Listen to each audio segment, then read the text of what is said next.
जेव्हा संसाराच्या गडबडीत वर्षे निघून जातात, तेव्हा काही क्षण मनाच्या तहानलेल्या वाळवंटात वादळासारखे येतात. माझं नाव भाग्यश्री आहे. मी सध्या 44 वर्षाची आहे. माझ्या लग्नाला आता 26 वर्षे पूर्ण झाली आहेत. आम्ही दोघंच, मी आणि माझा नवरा, आमच्या छोट्याशा पण आपुलकीच्या घरात राहतो. आमची मुलं शिक्षणानंतर नोकरीसाठी बाहेरगावी गेली आहेत. नवरा एका कंपनीत कामाला आहे. आमचं घर एका शांत छोट्याशा शहरात आहे. आपलं स्वतःचं घर आपल्या आठवणींनी भरलेलं. माझ्या नवऱ्याचं काम फार दमवणारं असतं. दिवसभर ऑफिस, त्यानंतर संध्याकाळी जेवण आणि मग थेट झोप. त्याला खरंच खूप दमवणूक होते, पण तरीही माझ्या मनात काही वेगळंच चालायचं. या वयातही हो, खरंच सांगते. मला वाटायचं त्यानं मला अलगद जवळ घ्यावं, माझ्या केसातून हात फिरवावा, माझ्या ओठांवर एक हलकीशी उबदार स्पर्श ठेवावा.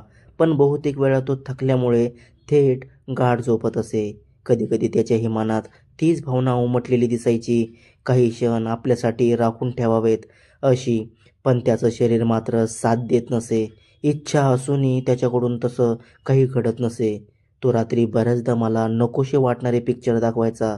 अश्लील नव्हे, पण मनाला अस्वस्थ करणारे, जे पाहून माझं मन कवळं व्हायचं आणि नकळत त्या भावना अंगावर चढायच्या.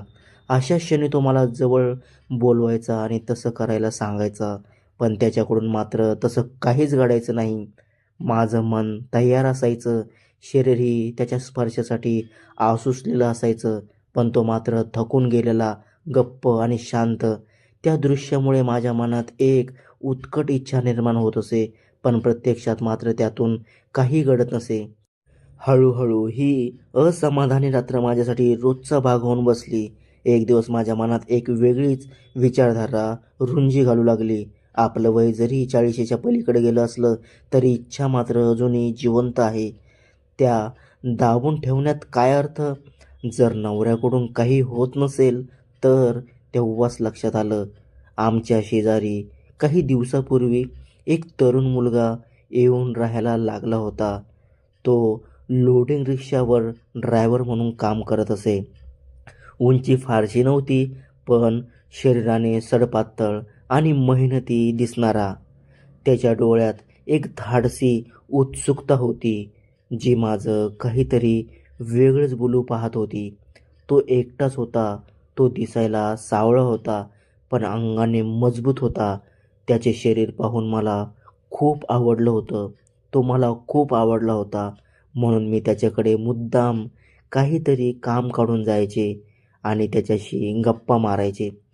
तोही बिना लग्नाचा असल्यामुळे माझ्याकडे आकर्षित होत होता. त्याचं नाव अमजद होतं.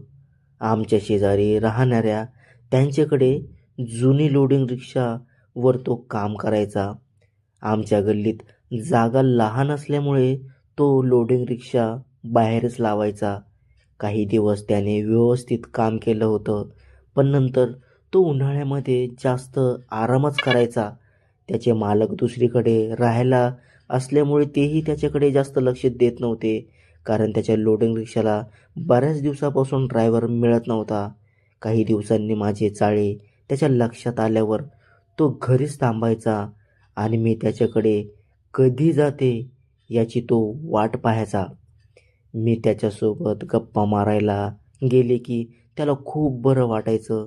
एकदा मी त्याच्या घरासमोर गप्पा मारत असताना माझा नवरा सुधीर अचानक आला आणि मला त्याने पाहिलं. त्याला पाहिल्यावर मी लगेच आमच्या घराकडे वळाले.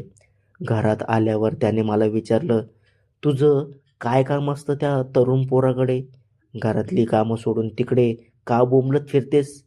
मी म्हणाले, तो माझ्या गावाकडचा मुलगा वाटला, म्हणून मी त्याची चौकशी करण्यासाठी गेले होते. तुम्ही त्याचा वेगळा अर्थ काढू नका, असं म्हणून मी माझ्या नवऱ्याला शांत केले होतं. तो अचानक घरी का आला होता हे मला जाणून घ्यायचं होतं. म्हणून मी म्हणाले, अहो, तुम्ही एवढ्या लवकर कसं काय घरी आलात? तो म्हणाला, आज आमचे साहेब सुट्टीवर आहेत, यामुळे म्हटलं घरी जाऊन जेवण करून यावं. असं तो म्हटल्यावर मला वाटलं, बरं झालं तो थोडा लवकर आला होता, कारण थोड्या वेळाने मी त्या तरुण पोराला रूममध्ये बोलावून घेणार होते आणि त्याच्याकडून माझी ती इच्छा पूर्ण करून घेणार होते. यामुळे मी देवाचे खूप आभार मानले. माझ्या नवऱ्याने घरी जेवण केलं आणि तो तसाच बेडवर झोपी गेला होता. मला वाटलं दुपारची वेळ आहे, आता तो जास्त थकलेला नाही, यामुळे माझ्याशी तो तसं काही करेल, म्हणून मी त्याच्या जवळ जाऊन झोपले. माझी पाठीमागची बाजू त्याच्याकडे वळवली, पण त्याचा फुगट काही उभा राहत नव्हता. यामुळे मला वाटलं आपला आज दोन्हीकडचाही कार्यक्रम फेल झाला वाटतं, कारण तो मुलगाही माझ्यासाठी खूप उत्साही होऊन बसला होता. त्याला मी आज ती संधी देणार होते आणि त्याच्याकडून चांगलीच फिक्कट गुलाबी सुजवून घेणार होते. थोड्या वेळाने माझ्या नवऱ्याला कंपनीच्या मॅनेजरचा फोन आला आणि तो फ्रेश होऊन लगेच कामावर निघून गेला. मला खूप बरं वाटलं होतं. मला खूप बरं वाटलं. आता मला वाटलं हा काही संध्याकाळपर्यंत येणार नाही. यामुळे मी बाहेर आले आणि त्या मुलाच्या रूमकडे पाहिलं तर रूमला कुलूप लावलेलं होतं. मी म्हणाले, अमजद नेमकं गेला कुठे? गेला असेल, मला तर त्याच्याकडून आज ते काम करून घ्यायचंच होतं.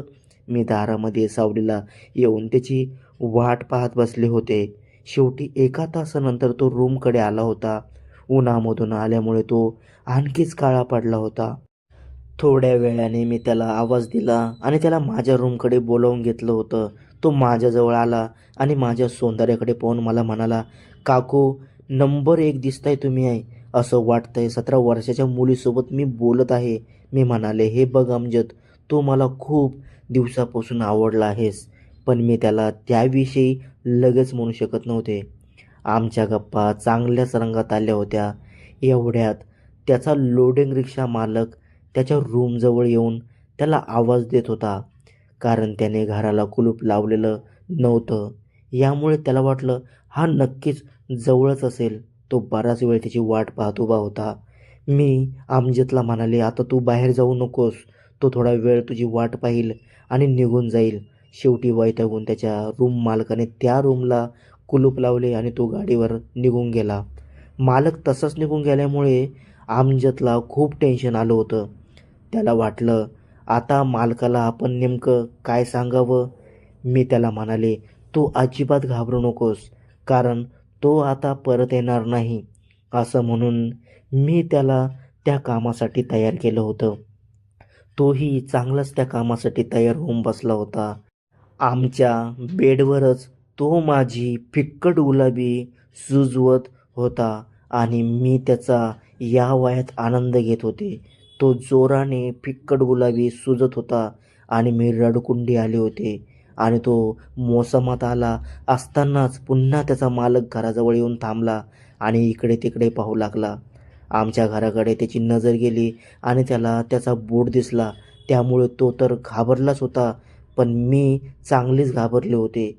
शिवाय आम्ही नको त्या अवस्थेत बसलो होतो. मी त्याला म्हणाले, तू लवकरच कपडे घाल आणि काहीतरी मदतीचे कारण सांग. मी तसेच सांगेल. आम्ही कसे तरी कपडे घातले आणि त्याला पटकन बाहेर जायला सांगितले. तो बाहेर गेल्यावर मालक त्याला चांगलेच बोलत होता, अरे तू नुसतं पगार उचलतोस. आयतं बसून तू नुसता पगार उचलतोस आणि गाडी बसूनच ठेवतोस. मला काय परवडणार आहे ते? आधी सांग, स्वतःची कामं सोडून लोकांच्या दारामध्ये का फिरतोस? तो मोठमोठ्याने बोलत होता. यामुळे गल्लीतले काही लोक माझ्याकडे संशयाने पाहू लागले होते. आमची अशी फजिती झाल्यामुळे पुढील 10 दिवस मी त्याच्याकडे गेले नाही आणि तोही माझ्याकडे आला नाही, कारण आम्हाला वातावरण शांत करायचं होतं आणि काही दिवसांनी पुन्हा आम्हाला एकमेकांचा उपभोग घ्यायचा होता. माझ्या नवऱ्यालाही आमच्या भेटीबद्दल कोणीतरी सांगितले होते. यामुळे माझा नवरा मला रोजच भांडायचा. एक दिवस मीच त्याला म्हणाली, तुम्ही काम करून येता आणि जेवण करून तसंच झोपी जाता. आपल्या बायकोला काय लागतंय याची तुम्ही विचारत नाहीत. यावर तो मला म्हणाला, अगं, या वयापर्यंत मी तुझी फिक्कट गुलाबी सुजवली, तरी पण तुला या वयात कशाला हवंय ते? आता आपली मुलं मोठी झाली आहेत, यामुळे तुला या वयात काय करायचं ते? मी म्हणाले, तुम्ही थकला असाल, मी नाही थकले.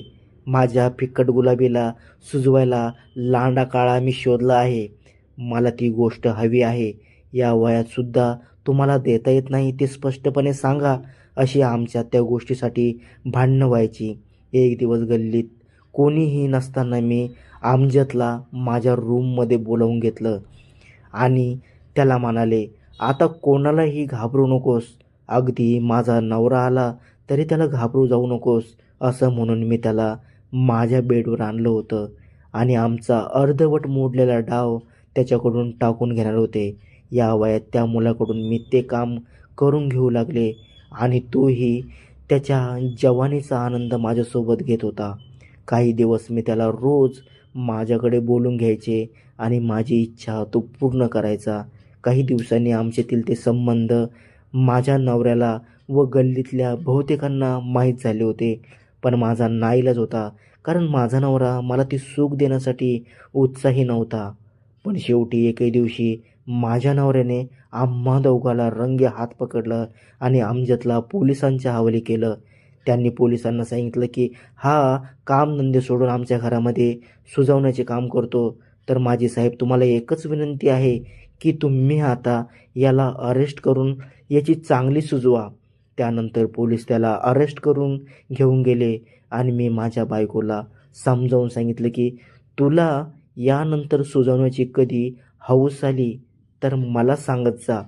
मी त्या दिवशी सुट्टी घेऊन आणि गोळ्या खाऊन फिक्कट गुलाबी सुजवत जाईल. पण तू असे कोणालाही सुजवण्यासाठी देत नको जाऊ. मित्रांनो, कशी वाटली आपल्याला आजची कथा? आवडली असेल तर नक्कीच लाईक करा आणि सोबतच आपल्या चॅनलला सबस्क्राईब करा. धन्यवाद.